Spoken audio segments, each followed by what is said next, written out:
Hello बच्चों, मैं स्मिता बिजलवान स्वागत करती हूँ आपका आईसीटी वर्चुअल क्लासरूम में।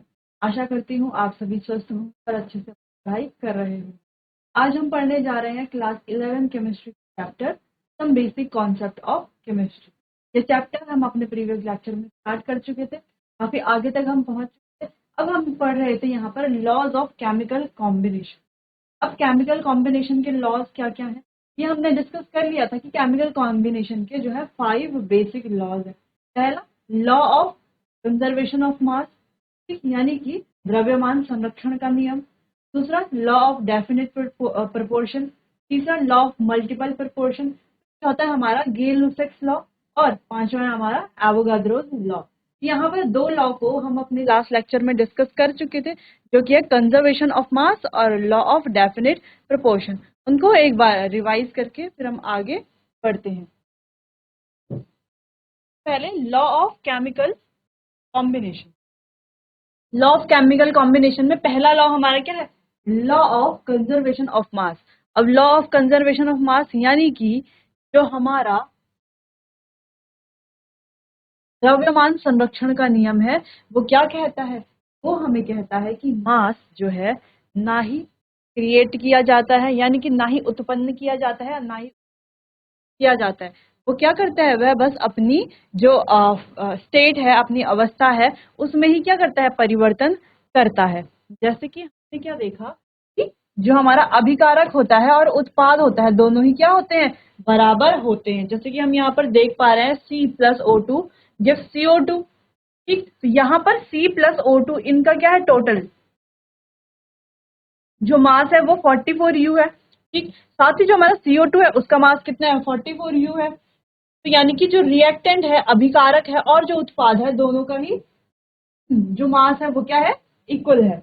दूसरी चीज हम क्या देख पा रहे हैं यहाँ पर, जैसे H2 और O2 है, तो वो क्या रिएक्शन कर रहा है? H2O बना रहा है, वाटर बना रहा है, जल बना रहा है। तो हम क्या देख पा रहे हैं कि H2O2 में जब हम मास टोटल कैलकुलेट कर रहे हैं तो कितना आ रहा है? 36U आ रहा है। ठीक, वहीं जब हम H2O का टोटल मास कैलकुलेट करते हैं तो वो भी कितना आता है? 36U आता है। ठीक है, तो यही हमारा लॉ ऑफ कंजर्वेशन ऑफ मास जो हमें क्या कहता है कि matter can neither be created not destroyed, यानी कि कोई भी पदार्थ जो है वो ना तो क्रिएट किया जाता है ना ही डिस्ट्रॉय किया जा सकता है। We can only convert one form of matter into another form. तो हम जो है मैटर की जो अवस्था है उनमें बस क्या कर सकते हैं? परिवर्तन कर सकते हैं। उसको एक अवस्था से दूसरी अवस्था में परिवर्तित कर सकते हैं, या वो अपनी फॉर्म चेंज करेगा। ठीक है, चलिए। तो सेम हमने यही पढ़ा कि यह सिद्धांत कहता है कि किसी भी बंद व्यवस्था या क्लोज्ड सिस्टम में द्रव्यमान सदा ही संरक्षित रहता है, वह ना तो बढ़ता है और ना ही घटता है। ठीक, दूसरी चीज, द्रव्यमान का ना ही सृजन हो सकता है ना, तथा ना ही इसे नष्ट किया जा सकता है। सृजन होना और नष्ट किया जाना, यानी कि ना तो ये क्रिएट किया जा सकता है ना ही डिस्ट्रॉय किया जा सकता है, परंतु वह आपस में पुनः व्यवस्थित अवश्य हो सकता है। किसी भी रासायनिक प्रतिक्रिया में सारे अणु तथा परमाणुओं का वजन प्रतिक्रिया के पूर्व तथा पश्चात समान ही रहता है, यानी कि अभिकारक और उत्पाद का जो वजन है वो क्या रहता है? सेम रहता है। परमाणु केवल पुनः व्यवस्थित होते हैं, वह कहीं विलुप्त नहीं होते और ना ही अपने आप पैदा हो जाते हैं। ठीक है, ना तो वो विलुप्त होते हैं, अपने आप पैदा होते हैं। वो बस क्या कर रहे हैं? अपनी स्टेट में चेंज कर रहे हैं। अगला नियम जो कि है हमारा स्थिर अनुपात का नियम। अब स्थिर अनुपात का नियम यानी कि लॉ ऑफ डेफिनेट प्रोपोर्शन, जैसे कि इसका नाम भी है स्थिर अनुपात, यह क्या कहता है? जैसे कि हम यहाँ पर देख रहे हैं कि CO2 है। ठीक, अब हम इस लॉ को कैसे समझ सकते हैं?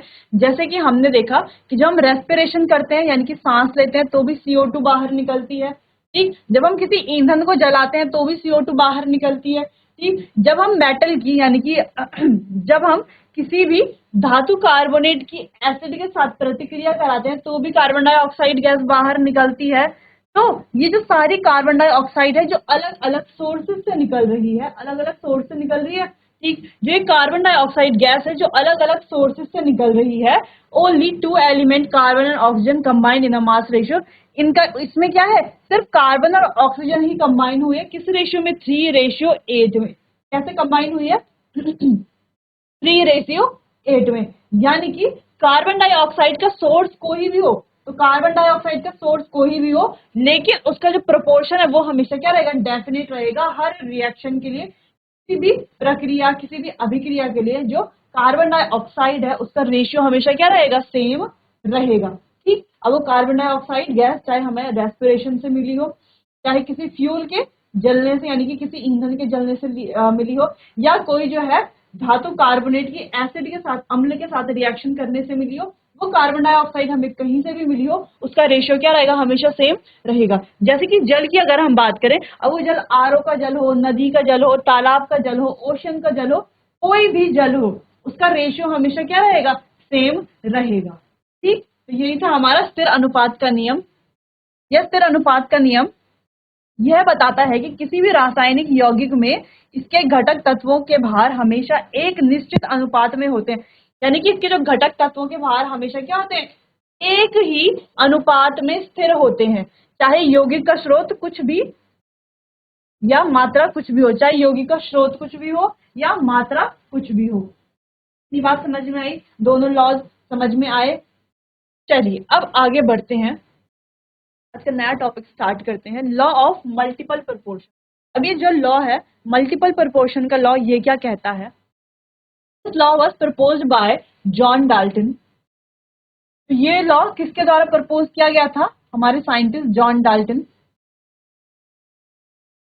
It is said that if two element can combine to form more than one compound, ये कहता है कि अगर दो एलिमेंट, दो तत्व कंबाइन करते हैं to form more than one compound, एक से अधिक कंपाउंड यौगिक बनाने के लिए, the different masses of one of the element that combine with a fixed mass of the other element are in small whole number. ये कैसे होंगे, स्मॉल होल नंबर में। ठीक है, यानी कि the different masses of one of the element that combine with a fixed mass of the other element, जब क्या होगा, एक हमारा दूसरे एलिमेंट के साथ कंबाइन करेगा, तो इनका जो रेशियो होगा वो क्या होगा, हमेशा होल नंबर का रेशियो होगा।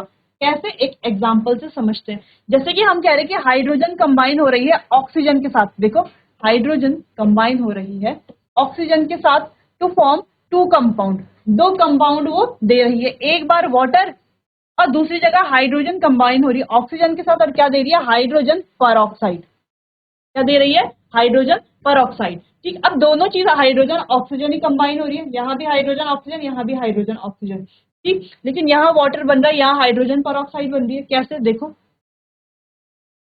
यहाँ पर ऑक्सीजन का मास देखो क्या है, हाइड्रोजन का क्या है 2 ग्राम, ऑक्सीजन का 16 ग्राम और वाटर का 18 ग्राम। ठीक, जबकि यहाँ पर क्या है, हाइड्रोजन का तो 2 ग्राम, ऑक्सीजन का क्या हो गया 32 ग्राम। और हाइड्रोजन परऑक्साइड देखो ये कैसा है,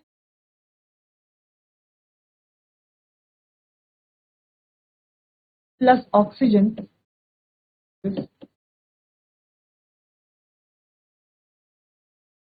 ऐसा है।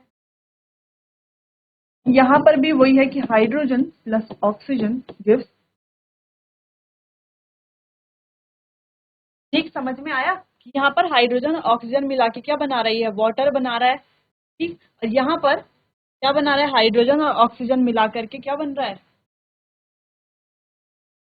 हाइड्रोजन परऑक्साइड बन रहा है, H2O2 बन रहा है। तो यहाँ पर हमें क्या देखने को मिल रहा है, देखो masses of oxygen 16 gram and 32 gram which combine with the fixed masses of hydrogen 2 ग्राम। अब यहाँ पर ऑक्सीजन का मास देखो, यहाँ पर 16 ग्राम है, यहाँ पर 32 ग्राम है, दोनों में क्या है, मास क्या है, डिफरेंट है। बेयर अ सिंपल रेशियो, जिससे उनका रेशियो क्या बनता है, 1:2, यानी कि 16:32, 16/32 क्या बनता है, 1:2। तो यही यहाँ पर बोल रहा है कि मल्टीपल प्रोपोर्शन का लॉ। ठीक, इतनी बात समझ में आई, चलो इसको नोट कर लो, फिर आगे बढ़ते हैं।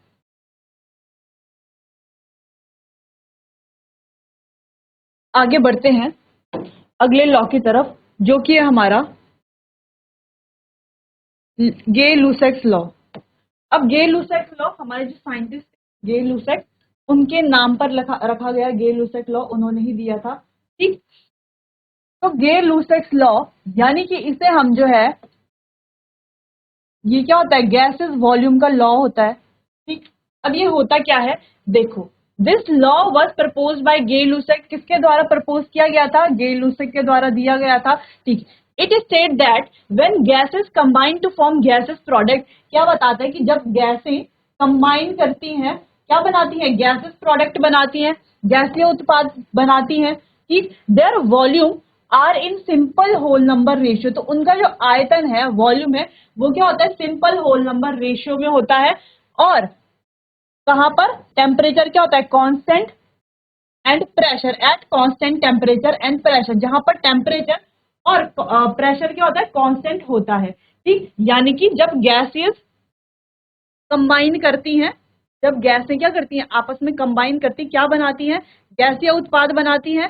ठीक, तो जब वो गैसीय उत्पाद बनाती है तो उनके जो वॉल्यूम है, आयतन है, वो क्या होता है? सिंपल होल नंबर रेशियो में रहेगा। क्या रहेगा? सिंपल होल नंबर रेशियो में रहेगा। कब? एट कांस्टेंट टेम्परेचर और प्रेशर, यानी कि कांस्टेंट तापमान और दाब में क्या रहेगा? वो रहेगा। ठीक, जैसे कि देखो, गे लुसेक का नियम एक गैस नियम है, ठीक, जो हमने कहा गैसीय नियम है, जो बताता है कि किसी गैस यानी किसी निश्चित द्रव्यमान की और स्थिर आयतन पर रखी गई है। ठीक, स्थिर द्रव्यमान यानी कि उसका द्रव्यमान क्या है? निश्चित है, और स्थिर आयतन कांस्टेंट वॉल्यूम पर रखी गई है, द्वारा लगाया गया दबाव सीधा गैस के परम तापमान के साथ बदलता है। दूसरे शब्दों में, जब द्रव्यमान स्थिर और आयतन स्थिर हो, हम क्या कह सकते हैं कि जब द्रव्यमान स्थिर और आयतन स्थिर होता है तो गैस द्वारा लगाया गया दबाव गैस द्वारा लगाया गया दबाव गैस के तापमान के समानुपाती होता है। क्या होता है? गैस के तापमान के और दबाव के क्या होता है? समानुपाती होता है। जैसे कि हम कह रहे हैं कि H2 कंबाइन करेगा O2 के साथ, वाटर वेपर बनाएगा। देखो, H2 कंबाइन कर रहा है O2 के साथ, वाटर वेपर बना रहा है। ठीक, अब 100 ml of hydrogen combine with, अगर हम क्या करें? 100 ml ऑफ हाइड्रोजन ले, उसको कंबाइन करें 50 ml ऑक्सीजन के साथ, we get 100 ml of water. हमें क्या मिलेगा? 100 ml वाटर मिलेगा। The volume of hydrogen and oxygen which combine together, तो जो हमारा हाइड्रोजन है और ऑक्सीजन है, तो क्या कर रहे हैं? एक साथ क्या कर रहे हैं? कंबाइन कर रहे हैं, जो कि क्या है? 100 ml हाइड्रोजन और 50 ml oxygen, we are a simple ratio of 2:1। इनका जो रेशियो 2:1 ही तो आएगा। देखो, यही तो है 100:50, यानी कि 2:1, यही तो आएगा। तो यही यहाँ पर बताया जा रहा है कि वो क्या करेंगे? सिंपल होल नंबर का रेशियो बियर करेंगे। ठीक, इतनी बात समझ में आई कि law of gay Lussac's law क्या है? गैसेस वॉल्यूम का गैस नियम क्या है, तो अब नोट करो। फिर आगे बढ़ते हैं, अगले और लास्ट हमारा लॉ है, इसके बारे में पढ़ेंगे। चलो, इसका एक और एग्जांपल हम लिख सकते हैं, N2 + H2। देखो, एक और एग्जांपल हम लिख सकते हैं, N2 + H2 दिस 2NH3।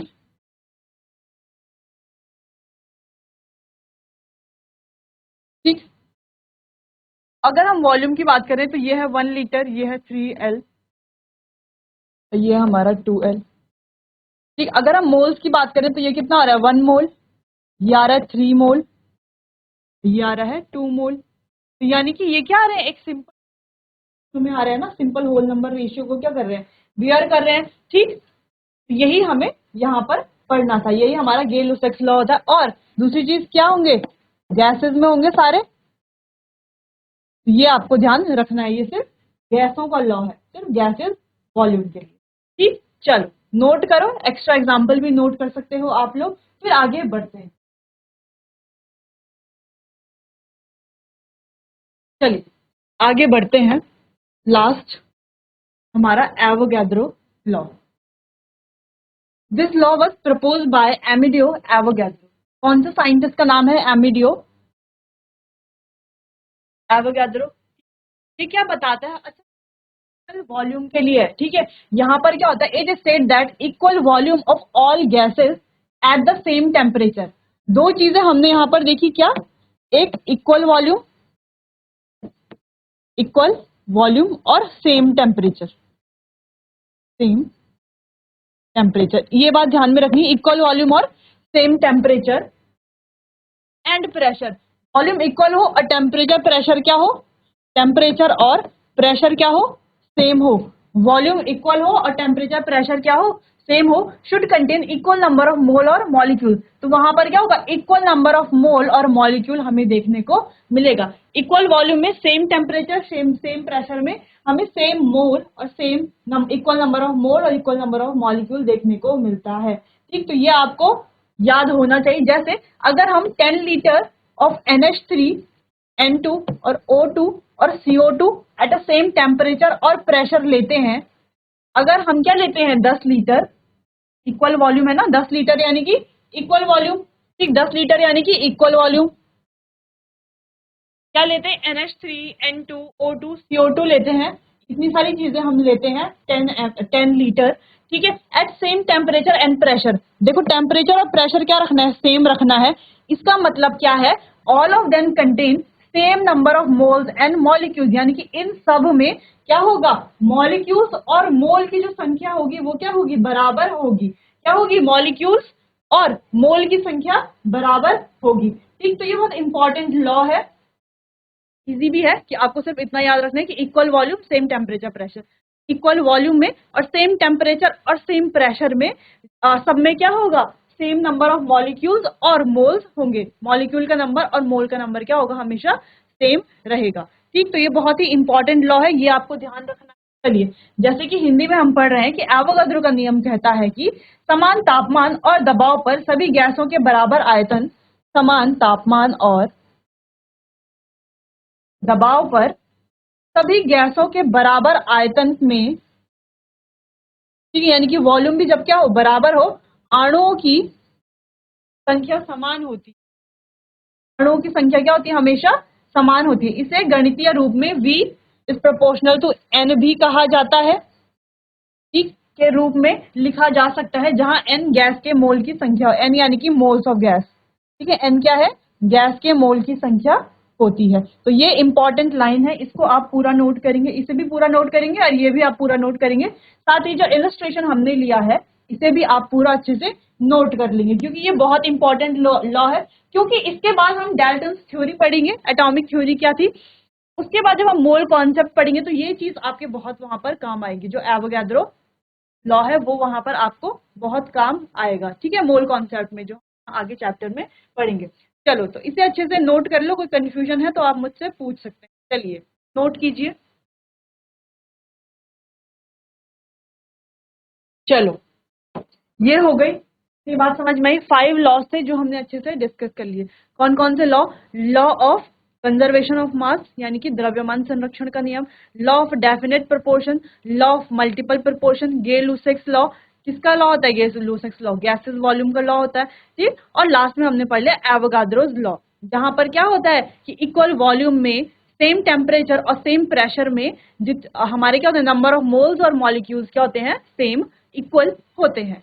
ठीक, चलिए अब डाल्टन्स एटॉमिक थ्योरी पढ़ लेते हैं। वैसे तो डाल्टन्स एटॉमिक थ्योरी जो है 9th 10th में हमने पढ़ी हुई होती है। ठीक, 9th 10th में हमने अच्छे से डाल्टन्स एटॉमिक थ्योरी पढ़ी हुई होती है, लेकिन यहाँ पर हम इसको क्या कर लेंगे, थोड़ा रिवाइज कर लेंगे, थोड़ा कुछ इंपॉर्टेंट पॉइंट्स उन्हें पढ़ लेंगे। उसके बाद जो है हम आगे बढ़ेंगे मोल कॉन्सेप्ट की तरफ। चलिए, तो डाल्टन, जॉन डाल्टन हमारे जो साइंटिस्ट थे, उन्होंने दी थी अपनी एटॉमिक थ्योरी। तो क्या है एटॉमिक थ्योरी, देखो, the term was first used by, अच्छा ये जो एटम टर्म है ना, एटम, ये पहले, सबसे पहले किसने यूज किया था, जॉन डाल्टन ने यूज किया था। ठीक है, अच्छा ये जो वर्ड है एटम, इसका मतलब क्या है, इसका ग्रीक मीनिंग क्या है, वर्ड, ग्रीक वर्ड है अटोमियो। ठीक है, ये जो एटम आया, कौन सा है वर्ड, एटम, एटम किससे आया, ग्रीक वर्ड अटोमियो से आया, जिसका मतलब क्या है, इनडिविजिबल, यानी कि जिसको विभाजित नहीं किया जा सकता। He propose the first atomic theory, तो इन्होंने क्या की, पहली एटॉमिक थ्योरी प्रपोज करी। क्या करी इन्होंने, प्रपोज, पहली एटॉमिक थ्योरी प्रपोज करी। अब जैसे कि हम जानते हैं कि एटम्स क्या होते हैं, 9 10 से हम पढ़ते आ रहे हैं एटम्स के बारे में कि एटम्स क्या होते हैं, वो सबसे छोटे इनडिविजिबल पार्टिकल जिनको और ज्यादा क्या नहीं किया जा सकता, विभाजित नहीं किया जा सकता, यानी कि सबसे छोटा कण होता है जिसको हम आगे और विभाजित नहीं करते और जिसको भागों में नहीं बांट सकते, ठीक, वो क्या कहलाया जाता है? एटम कहलाया जाता है। और एटम को ही हम क्या कहते हैं? Basic building block. वो क्या होता है? बेसिक बिल्डिंग ब्लॉक होता है, ठीक। चलो, तो यहाँ पर जो इनकी एटॉमिक, डाल्टन की एटॉमिक थ्योरी थी, उसके कुछ पोस्टुलेट्स हैं, उनको हम पढ़ लेते हैं। इनका पोस्टुलेट क्या है? Matter is made up of minute and indivisible particles called atom. तो भी हमारा मैटर है, पदार्थ है, तो मैटर यानी कि मैटर क्या है? Anything which occupies space and have mass. Matter यानी कि पदार्थ किसे कहा जाता है? कि जो क्या करता है? जगह घेरता है और जिसका कुछ वजन होता है, कुछ मास होता है, द्रव्यमान होता है, उसे मैटर कहा जाता है।